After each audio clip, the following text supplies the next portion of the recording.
Armas maarjamaalane, käes on aprill, südamekuu. Emma Kisk astub järjekordselt välja heade mõtete levitamise sooviga. Anname seeläbi märku ajastu vajadusest väga hoolega tähele panna iga mõtet ja soovi.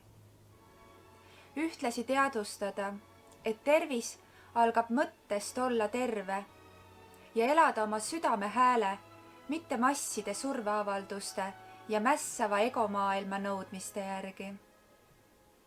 Terapeudi ja nõustajana olen kindlal veendumusel, et mõtetel on võlujõud ja et heade mõtete tööriistakohver peaks tänapäeval väga hoolega kokku pandud olema.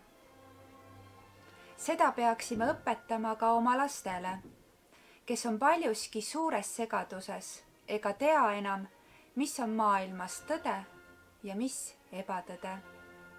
Eeskuju mõte loeb.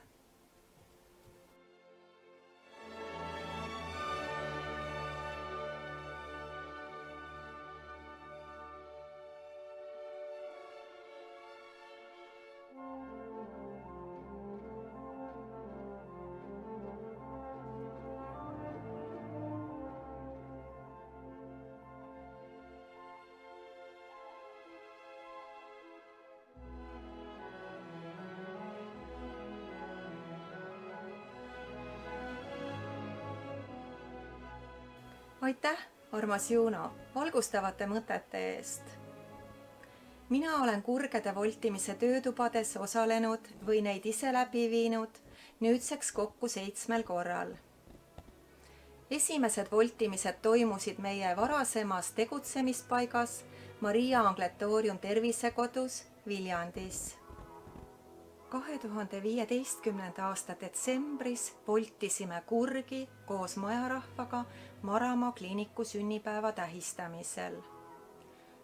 Teine voltimine toimus 2016. aasta sõbrapäeval, kui tervisekodus oli koostöövõrgustiku teabepäev.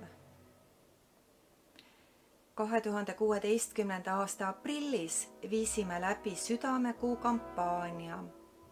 Kuu avasündmuseks oli Viljandi kunagise lugupeetud linnapea August Maramaa sünniaastapäev, 6. aprill, mil voltisime koos Viljandi Tanja tantsukooli õpilastega.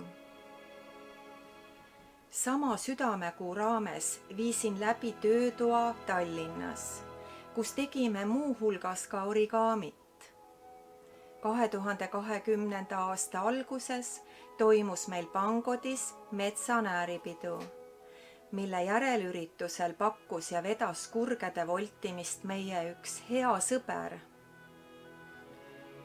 Sama aasta sõbrapäeval ja selle läheduses toimus kurgede voltimise aktsioon taas hingeravikooli õppurite kodukohtades. Mina juhendasin töötuba enda töökohas lastele. Nüüd oleme läbi viimas Maria Angletoorium galaktilise inimese suhtlemiskooli järjekordset sisekampaaniat, aga sedakorda eesmärgil, et aidata kaasa maad laastava viiruse taandamisele. Igapäevaselt tegutsen praegu raamatute keskel. Raamatud sisaldavad alati palju häid mõtteid ja aitavad iga inimest, kes südamega otsib, ka ummikseisust välja. Aga ainult sel juhul, kui inimese peas on olemas seoste loomise võime. Praegusesse kampaaniasse kaasame ka ravilisi mõtteid 3 antroposoofilise autori artikleid sisaldavast raamatust Koroona, kuidas selle kriisiga toime tulla. Sest ütleb ju meie kooli tunnuslausegi, et mõte loeb.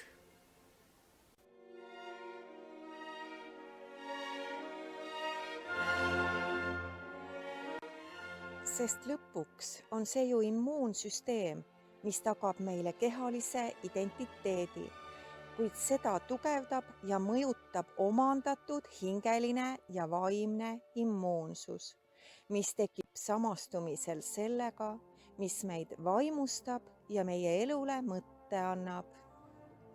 ja sellele kurele kirjutan ma tiibadele sõnad rahu, armastus ja tervis ja saadan ta lendama üle maailma ja seda kõike inimestele jagama. Ja lõpuks peaks ta jõudma siis minu armsa kooliõe Diankani.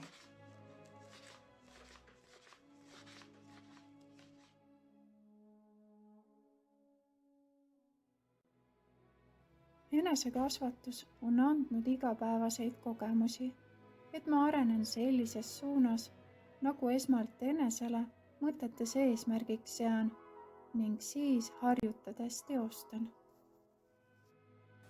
Nüüd saadan jutujärje edasi armsale Magdalenale.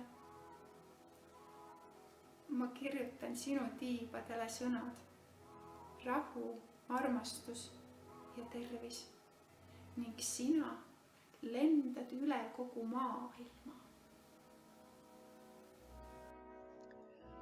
Niisugustel mõtetel ja sõnadel on vahetult tervistav ning mina tugevdav mõju seetõttu, et mõtted ei valitse mitte ainult loodusseadustena materiaalset maailma, vaid loovad ka silla nähtamatusse, jumalik vaimsesse maailma. Ma saadan selle kure oma tandemikaaslasele armsale Matersile.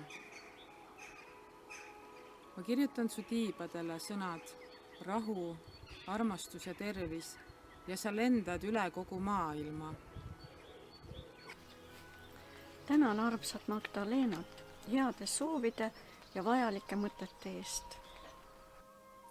Vaja on tervislikku mõtteviisi, eluringluse ja selle suhtes, kuidas looduses ja arengus on kõik omavahel seotud.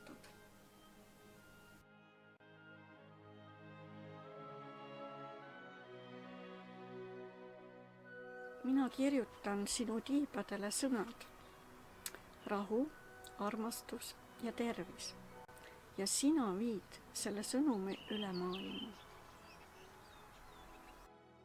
Head mõtted on aga see, mis inimesi vaimselt seob ning mille abil saame ennast vaimselt tugevdada. Lõpuks on alati mõtted need, mis määravad elu ja meie ümbruse. Ma kirjutan sinu tiibadele sõnad rahu, armastus ja tervis. Ja ma saadan su koos paljude teiste kurgede ja heade soovidega laia maailma